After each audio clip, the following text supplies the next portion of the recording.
बलूचिस्तान की सियासी शख्सियात की आसिफ जरदारी से बिलावल हाउस कराची में मुलाकात। मीर सलीम खान खोसा, आरिफ जान मोहम्मद हसनी, जहूर बुलेदी, मीर फाइक जमाली समेत मुतअद्दिद साबिक सूबाई वज़ीर पाकिस्तान में शामिल। इस्लामाबाद हाई कोर्ट का इस्लामाबाद में कल बल्दियाती इंतखाबात कराने का हुक्म।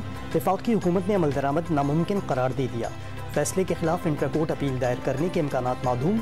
इस्लामाबाद हाई कोर्ट की डायरी ब्रांच बंद हो गई। वफाकी हुकूमत कल बल्दियाती इंतखाबात कराने पर तजब्जुब का शिकार। इतने कम वक्त में इंतजामात कराना मुमकिन नहीं, इतनी जल्दी सिक्योरिटी फराहम करना मुमकिन नहीं।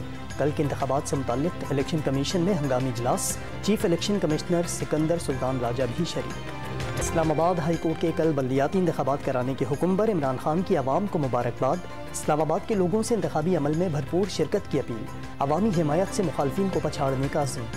इमरान खान के हुक्म पर PTI के अरकान कौमी असम्बली ने सरकारी रिहाइश गाहें खाली करना शुरू कर दी। MNA अताउल्लाह ने सरकारी रिहाइश गाह खाली करने की वीडियो भी जारी कर दी।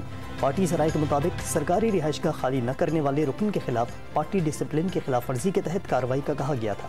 और हुकूमत का मुल्क के 3 हवाई अड्डों को इंटरनेशनल ऑपरेटर्स के जरिए चलाने का फैसला। ऑपरेटर्स इस्लामाबाद, लाहौर और कराची के हवाई अड्डों को 20 से 25 साल तक चलाने में मुआवनत करेंगे।